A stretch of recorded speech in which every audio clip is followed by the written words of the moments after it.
नमस्कार प्यारे विद्यार्थियों। अब इस वीडियो में हल करेंगे हम सवाल नंबर 23वां। देखिए क्या कहता है। कह रहा है यदि किसी समांतर श्रेणी एपी के प्रथम 8 पदों का योगफल 64 है और इसके प्रथम 17 पदों का योगफल 289 है तो श्रेणी का प्रथम पद एवं सारवंतर ज्ञात कीजिए। और ये 6 नंबर के सवाल है, यानी 23, 24, 25 ये सवाल आपको 6 नंबर के मिलेंगे। ठीक है, और इसमें एक ऑप्शन होगा, चाहे 23वां करिए या उसका अथवा भाग, चाहे 24वां करिए या उसका अथवा भाग, और चाहे 25वां करिए या उसका अथवा भाग। ये एक एडवांटेज हो जाता है इनमें। ठीक, तो अच्छे से समझिए और हल करें। अब देखो मैं कहता हूँ आप अनसॉल्व पेपर यदि 5-6 कर लेंगे तो आपको बहुत सारा आइडिया हो जाएगा, यानी कि 50 से आप 70-80% आप पेपर हल कर सकते हैं, क्योंकि इसमें किस तरीके से सवाल आने और नियम बाकायदा सब हल करने को मिल ही जाते हैं। तो इसके लिए पूरे सॉल्यूशन देखने के लिए आप हमारे चैनल से जुड़े रहें अंत तक, क्योंकि किस सॉल्यूशन में किस पेपर में कौन से सवाल पूछे गए हैं, उनको कैसे हल करना है, हम बाकायदे नियम सहित हल करवाते चलते हैं। तो इसलिए जरूर हल करें और अपने दोस्तों को भी बताएं जो कमजोर हो, समझने में गणित से डर लगता हो, तो उनको जरूर हमारे वीडियो शेयर करें। तो चलिए हल करते हैं इसका 23वां सवाल। तो यहाँ पर देखो क्या पूछा हमसे, प्रथम पद एवं सारवंतर डी यानी ज्ञात करना है। तो हमें पता नहीं, प्रथम संख्या 22 संख्या 23 ऐसे डालिए। अब हल में हमें प्रथम पद पता है नहीं है, तो मान लेंगे, माना प्रथम पद बराबर ए।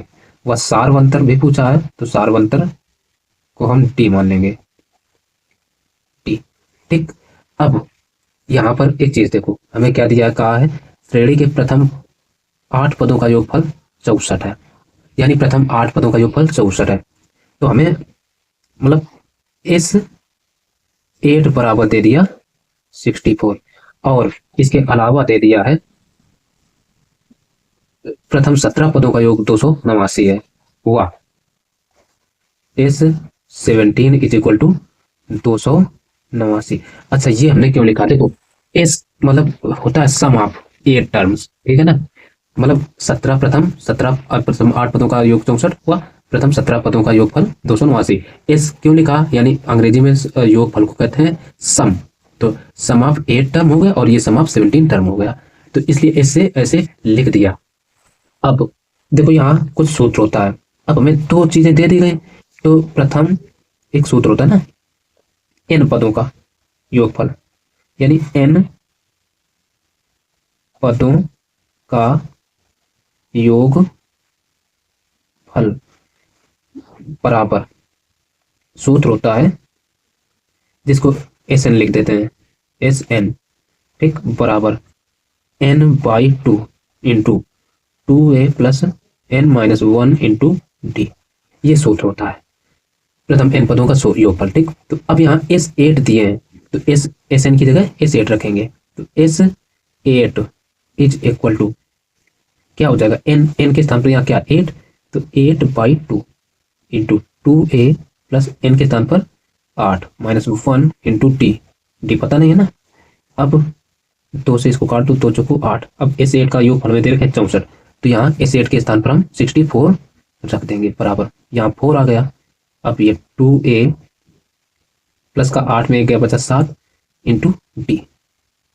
अब 4 इधर गुणा में इधर बटे में आ जाएगा, तो यहीं काट दो, 4 एकम 4 और 16 चौको 64, तो इधर से 16 बराबर आ गया 2a प्लस का 7d।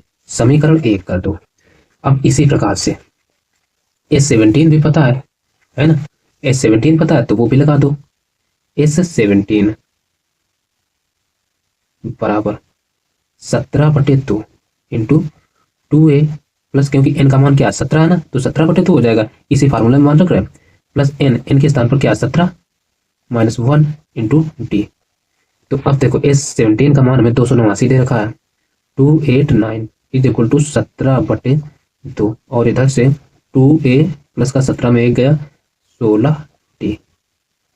अब 17 एकम 17, 17 हम 289 होते हैं, काट लिया, तो 17 बराबर ये देखो 1/2, इधर से हम लिख सकते 2a प्लस का 16d। अब 2 को इधर 17 दूना 34 बराबर 2a प्लस का 16d। समीकरण 2 दे दिया। अब क्या करो, समीकरण 1 और 2 को हल कर लो, या 2 में 1 को घटा दो। ठीक, देख रहे हैं ना, 1 ये है 2 ये है, हल कर लो, या 2 में 1 को घटा दो जो चाहो वो कर सकते हो। तो हम ऐसा लिख रहे हैं आसान भाषा में, समीकरण 1 व 2 को हल करने पर, चलो हल कर लो। तो पहला है सीधा करके लिख लो, मतलब इधर से 2a प्लस का 7d बराबर 16। दूसरा है ये 2a प्लस का 16d बराबर 34। कोई दिक्कत नहीं होनी चाहिए यहाँ तक। अब देखो माइनस, ये भी माइनस, ये भी माइनस, यानी चिन्ह बदल गए, ठीक है। और ये कट कैसे रहे, घटाने पर, ये 2 कट गए। अब ये 16 में 7 घट जाएगा तो बचेगा माइनस का 16 में 7 तो 9 बचा, 9d बराबर माइनस के 14 में 6 गए, बचे 8 और 1 माइनस के 18, माइनस माइनस भी कटा तो यहाँ से d इक्वल टू 9 एकम 9, 9 दूना 18, d बराबर 2 आ गया। अब ये जो d का मान आया इसको समीकरण 1 में रख दो, 1 है छोटा, तो वही हम लिखे देते हैं d का मान समीकरण 1 में रखने पर, रख दो। एक समीकरण का ये है ना, 2a प्लस का 7d बराबर 16, तो 2 और a प्लस का 7 गुणा d का मान है 2 बराबर 16, थोड़ा इधर, तो ये 2a प्लस का 7 गुना 14 बराबर 16, 14 को इधर भेज दो तो 2a बराबर 16 माइनस 14, तो ये 2a बराबर 2, तो यहाँ से a बराबर 2 बटे 2, 2 एकम 2, तो a बराबर 2, ये आ गया। यहाँ से अतः हम कह सकते हैं, अतः प्रथम पद इधर लिखे दे रहे, प्रथम पद a बराबर कितना आया 2, और 2 एकम 2, 1 आया भाई, 1 व सार्व अंतर d बराबर 2। यही इस सवाल के आंसर हो गए। आपकी वो इसे कॉपी में ऐसा नहीं करना है, तो काफी समय भी मिलेगा, कॉपी भी मिलेंगी, तो आप जगह जाओ तो कर लीजिए, कोई दिक्कत नहीं होगी। ठीक है, यहाँ हमने कर लिया, कोई दिक्कत नहीं। अब यहाँ देखो प्रश्न संख्या 23 का अथवा भाग को हल करेंगे। कह रहा है एक रेलगाड़ी एक समान चाल से 180 किलोमीटर की दूरी तय करती है। यदि चाल 5 किलोमीटर प्रति घंटा अधिक होती है तो वह आधी उसी यात्रा में आधा घंटा कम समय लेती है। रेलगाड़ी की चाल ज्ञात कीजिए। तो यहाँ रेलगाड़ी की चाल पूछी है, हम मान लेंगे, माना रेलगाड़ी की चाल बराबर x किलोमीटर प्रति घंटा। अब आगे क्या कहा है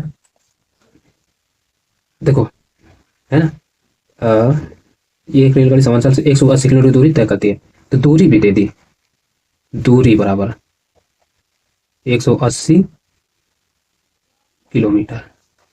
तो दूरी और चाल पता चल गई, तो यहां से समय निकाल लो। तो समय बराबर, सूत्र क्या होता है, दूरी बटे चाल। तो यहां से टाइम पहला है ना, t1 इक्वल टू निकाले, दूरी कितनी है 180, चाल क्या है x, और समय काय में आएगा घंटे में। अब देखो फिर आगे क्या कहता है, कह रहा है यदि चाल 5 किलोमीटर प्रति घंटा अधिक होती है तो उसी यात्रा में आधा घंटा कम समय लेती है।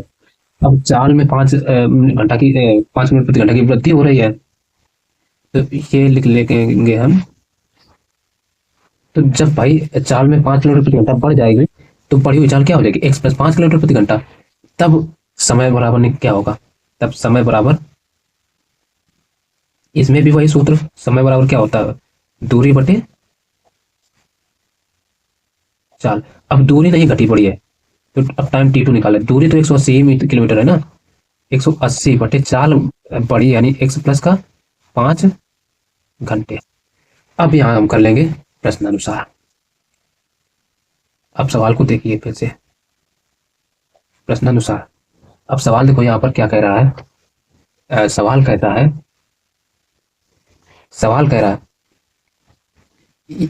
यदि चाल 5 किलोमीटर प्रति घंटा अधिक होती है तो उसी यात्रा में आधा घंटे कम समय लेती है।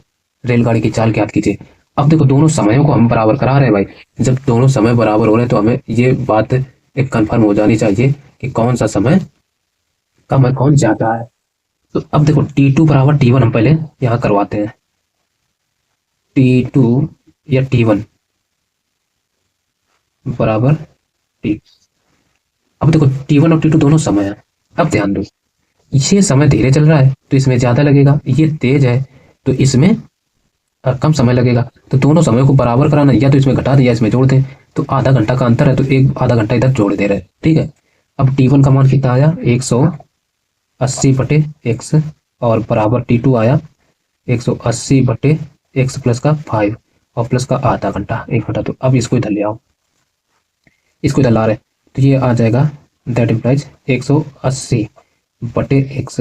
अब उधर से ये इधर आएगा तो हो जाएगा माइनस का 180/x प्लस का 5 बराबर 1/2 रहेगा। अब ऊपर से 180 कॉमन, 180 कॉमन मिल जाएगा तो अंदर क्या बचेगा, 180 कॉमन जब हो गया तो बचेगा 1/x और माइनस का ये देखो 1/x, ठीक है ना, और ये माइनस, यहां से ये समझ कट लगा है, ठीक है ना, माइनस 1/x प्लस का 5 बराबर 1/2।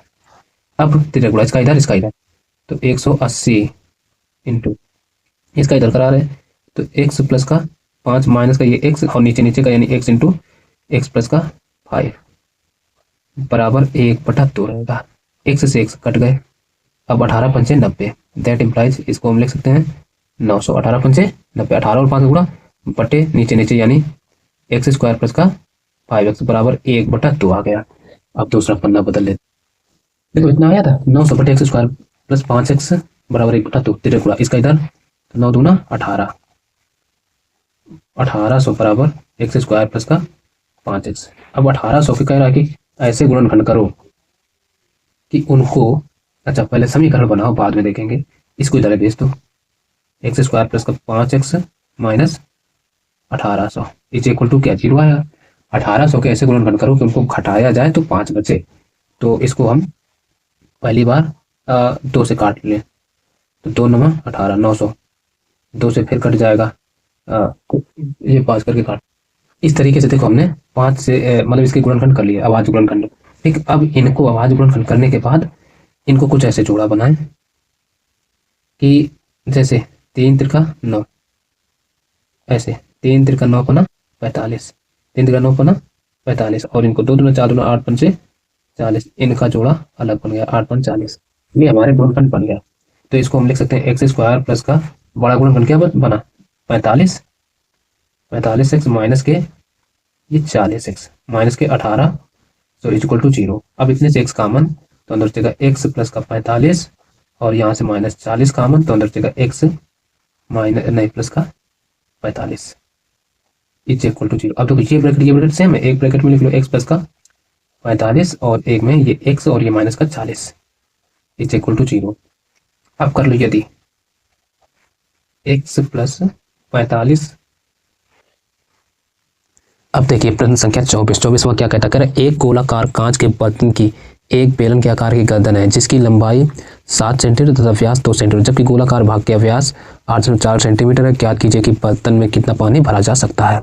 6 नंबर का सवाल है। ठीक, तो इसको हम चित्र बना लेंगे जैसा कहा। देखो एक गोलाकार बेलनाकार गर्दन और गोलाकार नीचे वाला भाग, जो चीजें वहां पे दी गई है लिख लेंगे। अब देखो यहाँ पर जैसा जैसा कहा है उसी के अनुसार चित्र बना लिया। देखो कहा है कि एक गोलाकार बर्तन के कांच के बर्तन की एक बेलन के आकार की गर्दन है, तो बेलन के आकार की गर्दन है, ठीक, जिसकी लंबाई 7 सेंटीमीटर, 7 सेंटीमीटर लंबाई हो गई, और व्यास 2 सेंटीमीटर है, व्यास 2 सेंटीमीटर है, तो व्यास 2 सेंटीमीटर हो। फिर कह रहा है जबकि गोलाकार भाग का व्यास 8.4 सेंटीमीटर, तो 8.4 सेंटीमीटर बना लिए। फिर कहा है ज्ञात कीजिए कि बेलन बर्तन में कितना पानी भरा जा सकता है, इसका आयतन ज्ञात करना है। तो सबसे पहला काम, इस सवाल को हल करने के लिए हम क्या करेंगे, इस बेलन का आयतन और इस गोलाकार भाग का आयतन दोनों का निकाल लेंगे, सवाल हल हो जाएगा। तो उसके लिए सबसे पहला काम है कि इस बेलनाकार भाग की जो मापे हैं लिख लेंगे। बेलनाकार भाग की त्रिज्या इसको स्मॉल आर बराबर क्या हो जाएगा 2/2, क्योंकि व्यास 2 दे रही है और व्यास क्या त्रिज्या होती है तो बराबर 1 सेंटीमीटर, और ऊंचाई हमें दे रखे हैं h बराबर 7 सेंटीमीटर। ठीक, और गोलाकार भाग की त्रिज्या, इसको कैपिटल आर बराबर लिखे ले रहे हैं 8.4/2, क्योंकि 8.4 व्यास है, व्यास क्या जी त्रिज्या, यानी 4.2 सेंटीमीटर हो जाएगा। ठीक, तो अब पहले बेलनाकार भाग का आयतन और गोलाकार भाग का आयतन दोनों का निकाल लें, तो बर्तन का आयतन सूत्र आ जाएगा। तो ये हम लिख सकते हैं बर्तन का आयतन बराबर बेलनाकार भाग का आयतन प्लस गोलाकार भाग का आयतन।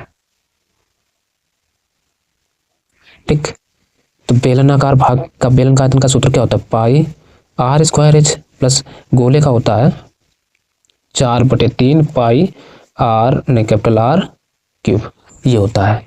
तो रख दो मान, पाई का मान 22/7 इंटू आर, इसकी कितनी है 1 है, बेलनाकार भाग की आर कितना 1 है ना, स्मॉल आर का मान 1 गुणा 1 इंटू एच है 7, और प्लस इधर से 4/3 इंटू 22/7 इंटू आर का मान इधर से कैपिटल वाला निकल कर आया 4.2, तो सीधे 42/2 10 का 2,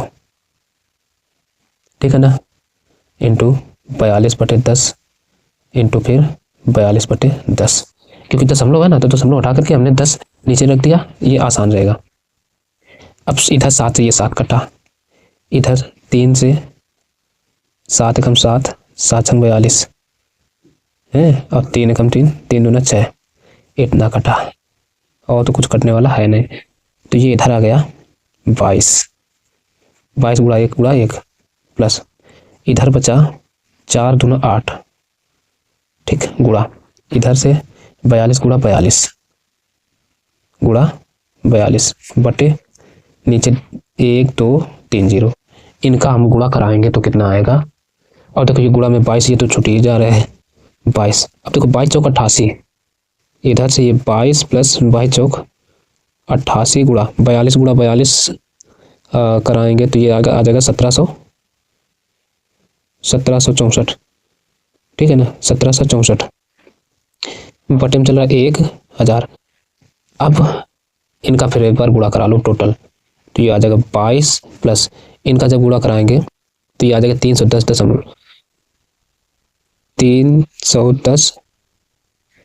और 6 464 बटे में 1000।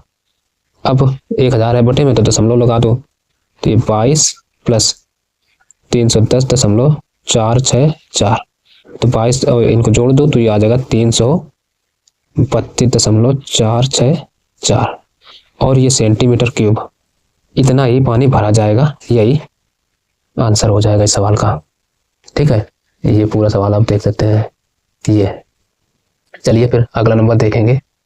अब ये देखिए प्रश्न क्या 24 का अथवा भाग क्या कह रहा है, एक खिलौना 3.5 सेंटीमीटर त्रिज्या वाले एक शंकु के आकार का है जो उसी त्रिज्या वाले एक अर्धगोले पर अध्यारोपित है। इस खिलौने की संपूर्ण ऊंचाई 15.5 सेंटीमीटर है। इस खिलौने का संपूर्ण पृष्ठीय क्षेत्रफल ज्ञात कीजिए। तो सबसे पहला काम है हमारा चित्र बना लेना। एक शंकु के आकार का एक खिलौना है,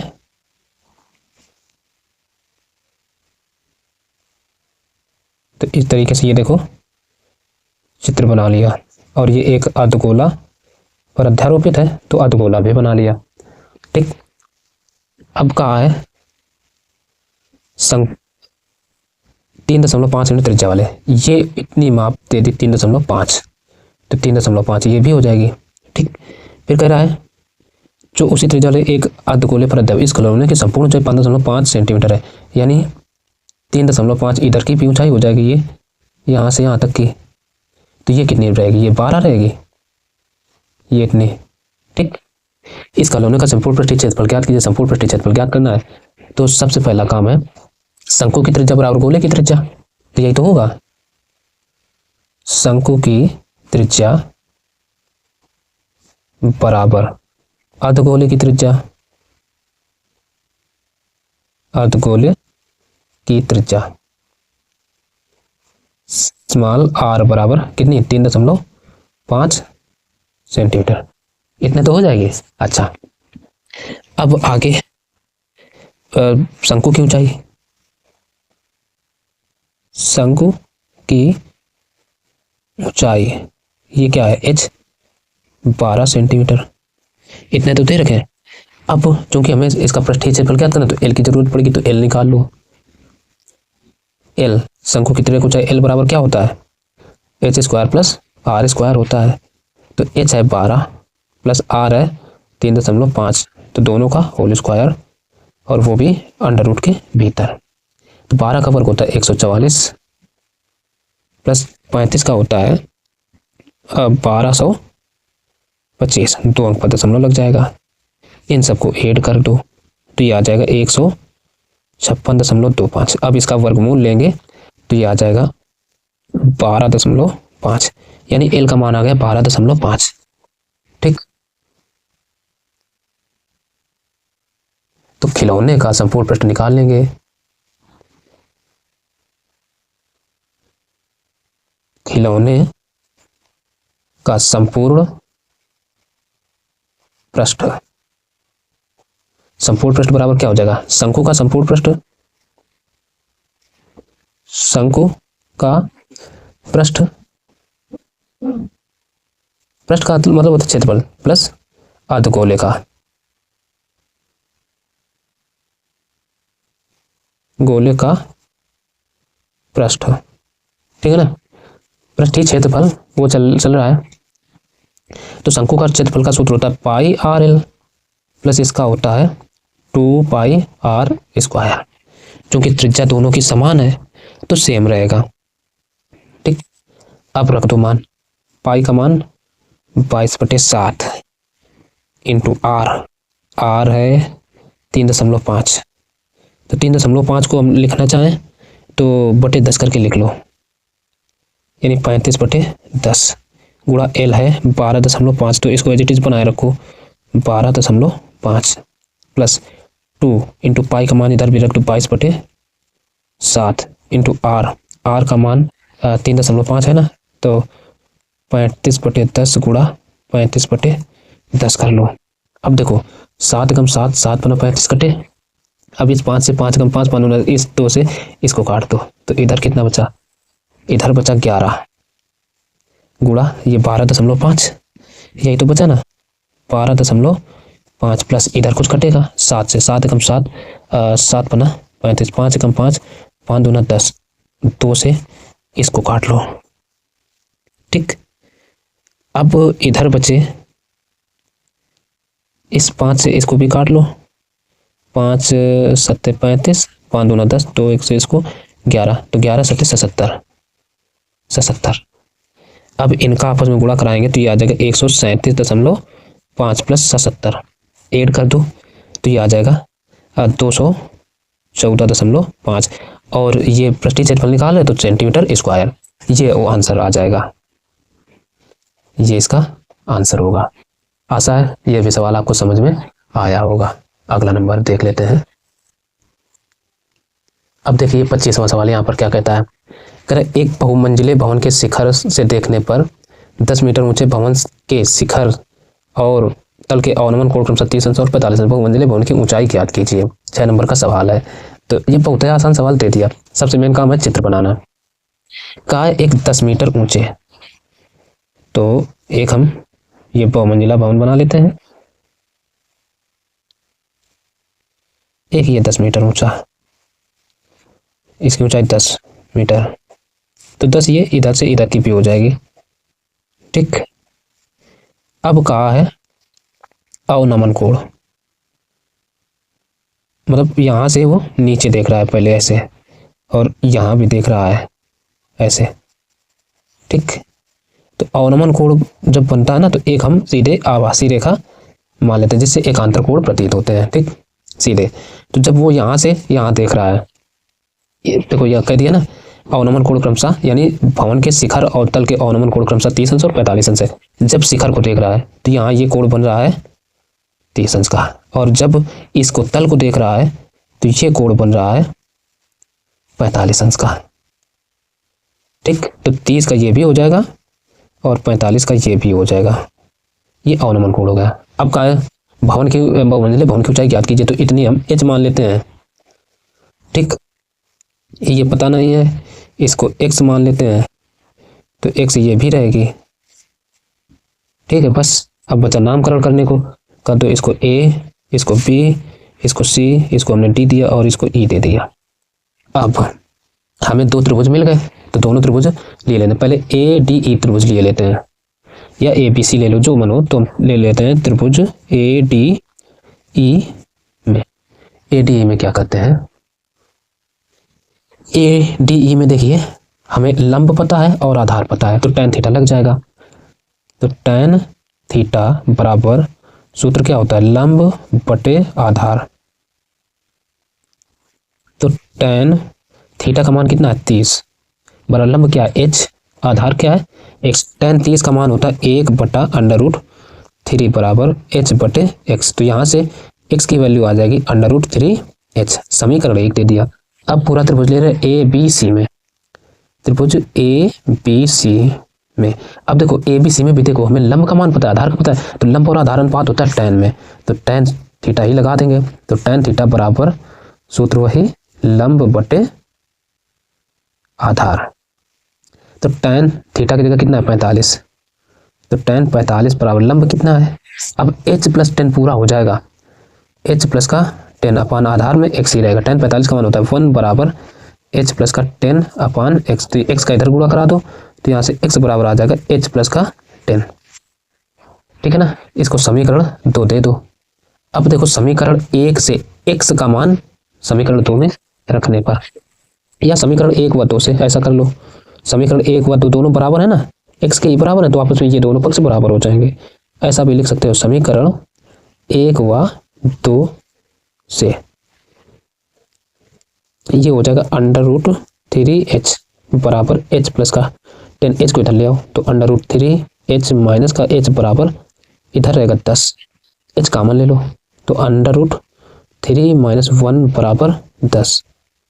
अब इसको इसके बटे भेज दो, तो यहाँ से h बराबर आ जाएगा 10 बटे √3 माइनस 1। अब देखो इसका परिमेयकरण करा देंगे या संयुग्मी, h बराबर 10 बटे √3 माइनस 1 इंटू √3 प्लस 1 अपान √3 प्लस 1। इसको कहते हैं हर का परिमेयकरण करने पर। ठीक है, परिमेयकरण कुछ लोग संयुग्मी जो कहना चाहो कह सकते हो। तो जब अब इतना हो गया, इधर से कर देते हैं, देखो ऊपर ऊपर का गुणा, तो ये h के बराबर चल रहा है ना, तो ये आ जाएगा 10 इंटू √3 प्लस का 1 अपान नीचे a square plus B square, यानी a minus B into A plus B, तो a square minus B square का सूत्र बन जाएगा। a के स्थान पर कितना है 3, √3 तो 3 माइनस 1, तो h बराबर 10 इंटू √3 प्लस का 1 अपान 2, 2 से 2 कटा, ये भागे 5, तो ये h बराबर 5 इंटू √3 प्लस का 1, ये आ गया h बराबर। अब हमसे पूछा क्या था, बहुमंजिले भवन की ऊंचाई ज्ञात कीजिए, तो बहुमंजिले भवन की ऊंचाई h प्लस 10 होगी ना, तो वही लिख लो, बहुमंजिले भवन की ऊंचाई बराबर h प्लस 10, तो h का मान ये आ गया 5 √3 प्लस 1 और प्लस का 10। अब ऐसा करो, 5 का अंदर गुणा करा दो, 5 का अंदर जब गुणा कराएंगे तो ये आ जाएगा 5 √3 प्लस का ये 5 और प्लस का 10। अब 10 5 15, यानी 5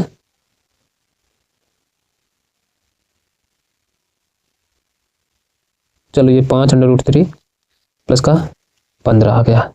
अब देखो एक चीज ऐसे लिखना चाहें, देखो 5 √3 तो लिखा है, प्लस इसको हम लिख सकते हैं 3 गुणा 5 15 को, लिख सकते हैं। अब एक लाइन और, अब देखो 5 तो ये है, इससे भी √3 कॉमन मिल जाएगा, 5 √3 कॉमन ले लें तो अंदर क्या बचेगा, यहाँ पर तो आ जाएगा 1 प्लस का इधर √3 बचेगा ना भाई, √3 5 बाहर आ गया, √3 बचेगा। तो इसको सीधा करके एक बार हम लिखते हैं 5 √3 इंटू √3 प्लस का 1। अब किताब में जो आंसर दे रहे हैं आप वो देख सकते हैं 5 √5 इंटू √3 प्लस 1।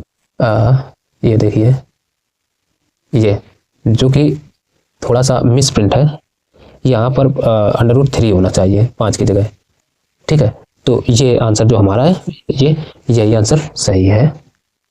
अब देखिए 25 का अथवा भाग क्या कह रहा है, कह रहा है भूमि पर स्थित एक बिंदु से एक चिमनी का उन्नयन कोण 60 अंश है। यदि चिमनी के पाद से बिंदु की दूरी 25 मीटर है तो चिमनी की ऊंचाई ज्ञात कीजिए। देखो भूमि पर स्थित एक कोई बिंदु है और चिमनी को देखा जा रहा है तो वहां से उन्नयन कोण कितना 60 अंश का बन रहा है। इस अनुसार हम एक चित्र बना लेंगे, ठीक। तो चित्र बनाएंगे, मान लेते हैं ये भूमि पर स्थित कोई एक बिंदु है, यहां से एक ये चिमनी है, ये चिमनी से जब देखा जा रहा है तो इसका उन्नयन कोण बन रहा है ये 60 अंश, ठीक। तो चिमनी की पाद बिंदु से दूरी 25 मीटर है, ये 25 मीटर दे दी, ठीक। तो कह रहा है चिमनी की ऊंचाई ज्ञात कीजिए, यानी चिमनी की ऊंचाई h, ये हमें ज्ञात करना। नाम दे दो a, इसको b, इसको c। अब लंब और आधार के मान पता है तो लगा देंगे tan थीटा बराबर, सूत्र क्या होता है, लंब बटे आधार। तो tan थीटा का मान 60 है और लंब है h, आधार है 25। tan 60 का मान होता है √3 बराबर h बटे 25। तो इसका इधर गुणा करा दो तो यहाँ से h बराबर आ जाएगा 25 √3 और ये मीटर। अब देखो आंसर में अगर देखें तो इसका मान ही नहीं दिए हैं, ठीक है ना, तो हम यहीं छोड़ देते हैं, क्या जरूरी है। अब देखो इतना निकालो, आगे और निकालो, अंक उतने ही मिलना है। तो इससे अच्छा है कि अब हम सेकंड पार्ट कर दें। सेकंड पार्ट कर रहा है भूमि से 60 मीटर की ऊंचाई पर एक पतंग उड़ रही है, यानी ये मान लेते हैं ये 60 मीटर की ऊंचाई हो गई, ये एक पतंग उड़ रही है। फिर कह रहा है पतंग से लगी डोरी को अस्थायी रूप से भूमि के एक बिंदु से बांध दिया गया। भूमि के साथ डोरी का झुकाव 60 अंश है, यह मानकर कि डोरी में कोई ढील नहीं है, डोरी की लंबाई ज्ञात कीजिए। मान लेते हैं ये, और ये हो गई डोरी में कह रहा है कि ढील नहीं है। अब यहाँ कोण कितने अंश का है, 60 अंश का है। तो ये हमसे पूछा है, इसको a, इसको b, इसको c, चलो इसको हमने l मान लिया। अब सवाल में देखो हमें लंब और कर्ण का मान पता है, तो ये किसमें होता है, साइन में, तो वही त्रिभुज ABC में, ठीक। अब देखो हम साइन लगाएंगे, साइन थीटा बराबर सूत्र क्या होता है, लंब बटे कर्ण। तो साइन थीटा का मान है 60 अंश, 60 बराबर लंब क्या है 60 बटे कर्ण है l। साइन 60 का मान होता है √3/2 बराबर 60 बटे l। तो l बराबर 6 दूनी 12 बटे √3। देखो इसका इधर गुणा इसका इधर करा दिया तो √3 बटे में आ जाएगा, है ना। तो अब देखो नीचे एक अपरिमेय संख्या आ गई, अपरिमेय संख्या रहनी नहीं चाहिए, तो इसको हमें परिमेयकरण कराना पड़ेगा। तो l बराबर 120 इंटू √3 बटे √3 इंटू √3, √3 का गुणा 3, तो 120 √3/3, 3 कम 3, 3 को 12। तो यहाँ से l बराबर आ जाएगा 40 √3, और ये सब मीटर में। और इस सवाल का भी आंसर यही हो गया, ठीक। तो ये अनसॉल्व पेपर का इस सेट का आखिरी नंबर था। आशा है ये सारे के सारे आपको सवाल समझ में आए होंगे। यदि समझ में आए हैं तो इस वीडियो को लाइक कर दें, चैनल को सब्सक्राइब नहीं किया तो सब्सक्राइब कर लें, ताकि जैसे ही मैं कोई नया वीडियो अपलोड करूं तो उसका नोटिफिकेशन आपको मिल जाए, कोई ना कोई सूचना जरूर मिल जाए। आप हमारे Facebook page, WhatsApp group, Telegram channel सबसे जुड़ सकते हैं, लिंक इस वीडियो के डिस्क्रिप्शन बॉक्स में दे दी जाएगी। और आपकी कोई क्वेरी हो, क्वेश्चन हो तो उसको हमें कमेंट के माध्यम से जरूर बताएं। चलिए मिलते हैं फिर अगले वीडियो में अगला सेट लेकर के, तब तक के लिए नमस्कार।